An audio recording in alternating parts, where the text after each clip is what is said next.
Армысыздар, ардақты ағайын. Осыдан 100 жыл бұрын Шоқан Уәлихановтың жан досы Григорий Потанин айтқан екен, маған бүкіл қазақ даласы ән салып тұрғандай көрінеді деп. Шындығында солай. Мені қаншама жылдар өтсе де, өнеріміз жалғасып келе жатыр. Өйткені өнер халықтың жаны, дүниесі, сезімі, арманы. Өйткені халық бар жерде өнер ешқашан өлмейді. Сол ұлттық өнеріміздің өркендеуіне өзіндік үлесін қосып келе жатқан талантты жастар қаншама десеңізші. Соның бірегейі күні кеше ғана Түркия елінде өткен халықаралық өнер байқауында бас жүлдені еншілеп келген Ақтоғай ауданындағы өнер мектебінің әуен ансамблі бас жүлдені алып келіп отыр. Есіңіздер ме? Мектеп оқушыларынан құралған ансамбль. Осындай толағай табысқа жеткен жетістігі туралы сыр бөлісу үшін бүгін біз студиямызға сол әуен ансамблінің жетекшісі Саламат Мүбаракты арнайы шақырып отырмыз. Сәке, қош келдіңіз. Қош көрдік. Әңгіменің әлқисасын осы тамаша жетістікпен тамсандырған әуеннің құрылуынан бастасақ. Қай жылы құрылған? Рахмет Әлеке, мынау енді әуен ансамблі 2016 жылы аудандық өнер мектептің ішінен құрылған. Бұл әуен ансамблі ең бірінші 11 бала болған құрамында. Қазір енді осы балалардың көбісі оқуға түсіп, жаңағындай осы қазір 2 оқушы Тәттімбет өнер колледжінде оқып жатыр, 1 оқушы Балқаш музыка колледжінде оқып жатыр. Солардың қатарында қазір 7 қыз қалды. Енді бізде құрылған себебіміз алдымыздағы атағы айға шыққан Тоқырауын толқын ән-би ансамбльдерін білесіздер. Солардан қарап бізде осы артқы буынды шығарайық, көрсетейік деген насихатта үлкен жұмыс жасаудамыз қазір. Енді бұл балалардың қазір бұл балалармен мен жұмыс істеп жатқаныма биыл шамамен 6 жылдай уақыт болды. Балалармен жұмыс істеген өте қызық, жақсы. Енді қиындығы да бар, оны білесіз. Сондықтан осындай қазір міне жетістіктерге жетіп жатырық. Енді қымбатты көрермендер, бір нәрсені айтып кеткім келеді. Біздің бұл студиямыздың отырысқа тар болуына байланысты 7 бірдей өнерпаз жасты шақырып алып келе алмадық. Сондықтан да жетекшісі өзі сол шәкірттердің аты-жөнін атап өтсем. Енді бізде ең кішкентай жаңағы әуен ансамблінің мүшесі Молдашева Мөлдір деген өте ерке қыз, ең жаңағы жасы ішіндегі. Одан кейін Серік Аида деген қыз бар. Одан кейін Есім Әмина деген қыздарыңыз бар. Боранқұлар Ужан деген қыздарыңыз бар. Тұрсынхан Назерке, Шапибай Назерке, сосын кейін Мірәсіл Елнара деген осы 7 қыз бар. Енді осы ансамбль қандай байқауларға қатысты? Біздің ансамбль 2016 жылы құрылғанда осы ең бірінші Қарағандыда өткен Сарыарқа дарының ұйымдастыруымен өткен осы шамамен қазір аты есімде қалмады. Облыстық байқаудан бастадық, одан гран-при алдық. Одан гран-при алып, Астана қаласында жарық жұлдызы телевизиялық конкурс өтті. Оған барып қатыстық, одан да гран-при алдық. Сөйтіп қаншама жаңағы балапан жұлдыз бағдарламасына қатысты. Одан кейін әнші балапан деген бағдарламаларға, көптеген телевизиялық байқауларға қатысып, осындай үлкен жетістіктерге жеттік. Және де осы облыста өтіп жатқан, және де республикада өтіп жатқан көптеген концерттерге қатысып, өзінің ауданының атынан осындай жетістіктерге жетіп жатқан жайым. Ал енді мына Түркияға барардың алдында, егер мен қателеспесем, Нұр-Сұлтанда республикалық байқау іріктеу болды, иә? Сол туралы айтып өтсеңіз. Енді бұл біздің шетелге шығуымыз арманымыз, жаңағы балалардың арманы. Шетелге 2-ның 1 шығып өнер көрсету қазір ол 2-ның 1-нің қолынан келе бермейді, оны білесіздер. Сондықтан енді балалардың арманы орындалды. Біздің Нұр-Сұлтан қаласында өткен халықаралық шашу фестиваліне барып, өз бағымыз сынап, сол жерден біз гран-при алдық. Осы сәуір айында. Содан біз сол гран-при алғаннан кейін бізге жаңағы Түркияға ЯФ деген үлкен фестивальға жолдама беріп, сол жолдамамызбен Түркияға барып, ол жақтан да әрине қуанышпен қайттық. бас жүлдені алдыңдар. Бас жүлдені алдық, иә. Қымбатты көрермендер, өздеріңізді көріп отырсыздар, алдымызда бас жүлденің сый-сияпаттардың барлығы арнайы алып келінді, көрсетіліп жатыр. Дұрыс. Сіздер енді Түркияда шәкірттеріңіз қандай ән айтты? Енді мына Түркияға барғанда өте әсерлі болды бізге, балаларға да қатты әсерлі болды. Енді о жақтың климаты мен Қазақстанның климаты өте өзгеше. Балалар басында үйрене алмады, қобалжыды. Біз енді осы Түркияға барғаннан кейін біз халық әндерінен апарсақ, осы қазақтың әндерін, қазақтың киімдерін, қазақтың бір керемет дәстүрін насихаттап көрсетсек деген мақсатта бардық. Ол жерде енді біздің репертуарда негізі қазір қателеспесем 21-22 әндей бар.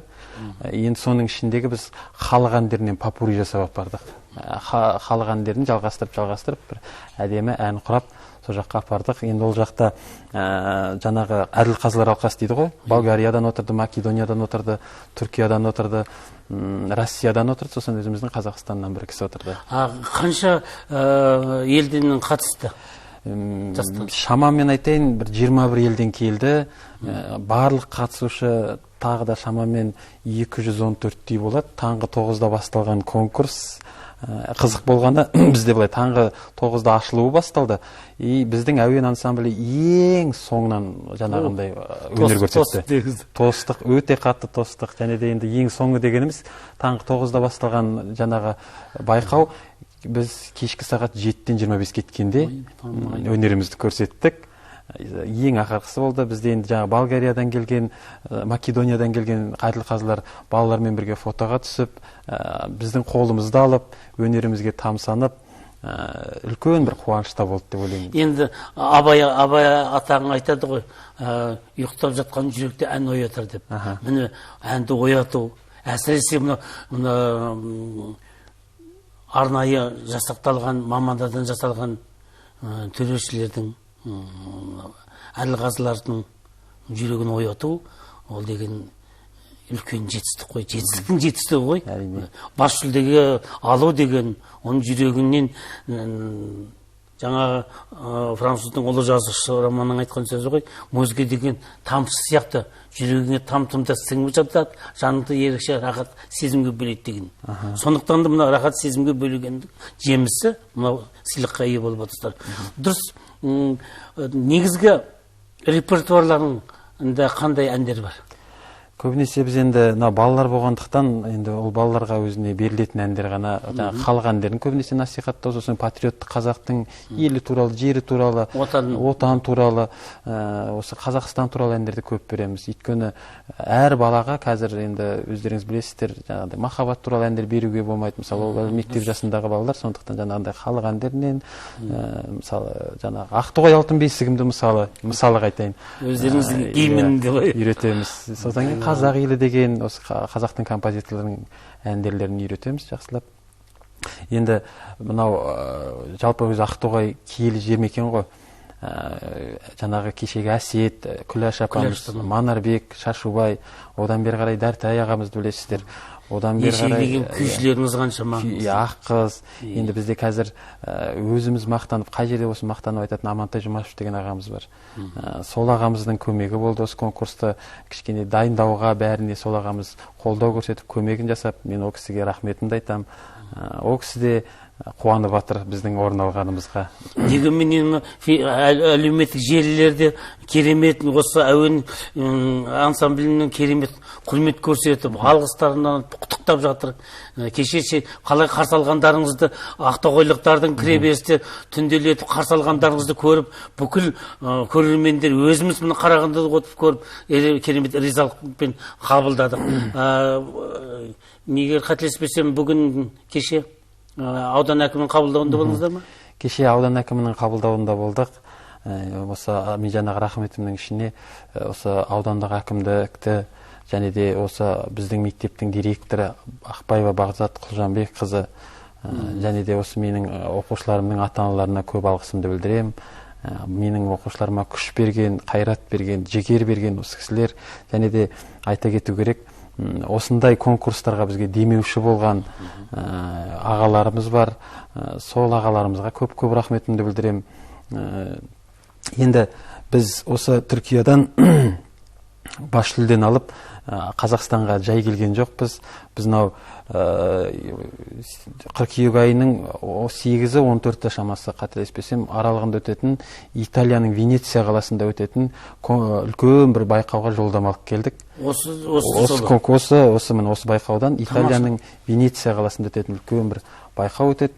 Осыдан бас жүлде алғандар және де басқа жақтан да байқаулар өтіп отыр. Соның бас жүлделер алғандар жаңағындай өздерінің өнерін енді сол Венеция қаласында әрі қарай шыңдайды. Әрі қарай сол жаққа барып көрсетеміз. Алла қаласа деп отыр. Енді бұйыртса дайындыққа кірісесіңдер ғой.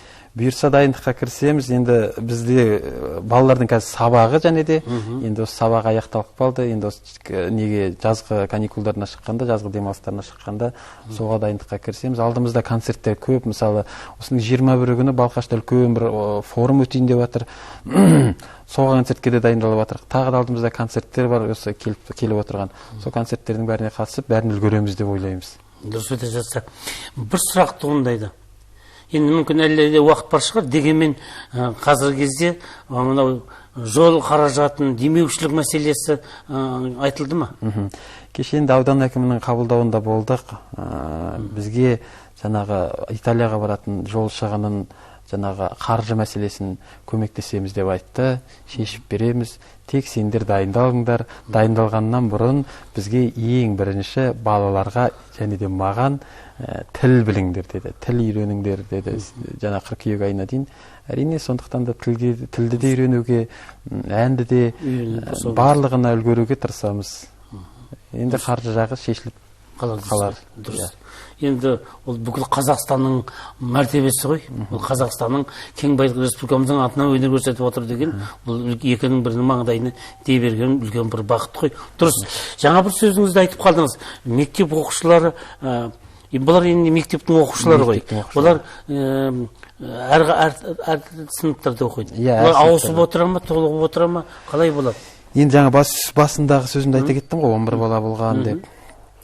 Соның қазір жаңағы 3 жылым өнер колледжінде жалғастырып жатса, енді қалған балалар қазір 7 бала оқып жатыр. Енді биыл 2 бала оқуға кетеді осы өнер жолына. Енді оның артында менің дайындап келатқан балаларым бар. Орын толтырып, осы әуен ансамблін ұзаққа шаптыруға, ұзақ үлкен бір Қазақстанға танымал өнерді ұзаққа ұстап тұруға сондай оқушылар дайындап отырмыз бәріміз. Дұрыс. Алдағы жоспарлар бір-екі ауыз сөз. Алдағы жоспарымыз сол жаңағы Италияға дайындық, үлкен дайындық. Ол енді жаңағы өзіңіз айтып отырсыз ғой, қазақтың мақтанышы деп. Сондықтан енді Қазақстанның атынан барған соң біз енді тек қана дайындықты сол Италияға қазақтың өнерін, қазақтың жерін, қазақтың мықтылығын көрсету үшін ғана барамыз деп дайындық жасаймыз. Дұрыс. Уақыт бөліп келгеніңе Сәке, көптен көп рахмет айтамын. Өкінішке орай жастардың бәрін осында әкеп отырғызып қоюымыз керек еді, оған мына жерде тарлық болып жатыр. Сондықтан енді өзіңіз бүгін шегесіне дейін шәкірттеріңіздің жетістігін, өнерге деген қабілетін біраз айттыңыз. Сіздерге сәттілік тілейміз. Ертеңгінде Алла жазса, сол Италиядан олжалы оралып жатсаңыздар, студиямыздың мәртебелі қонағы боласыз деп қазір сізге бергі айта аламын. Әмин айтыңыз. Рахмет. Рахмет сіздерге де. Көрермендер, біз өнерлі жастарға табыс тілейміз, еңбектері жемісті болсын. Өйткені бақ қонып қадырдарған қасиетті өнерлі өлке Ақтоғайдың жастары тоқырауын толқынын қатарын толықтырып жатқанына қуаныштымыз. Амандықта кездескенше сау болыңыздар.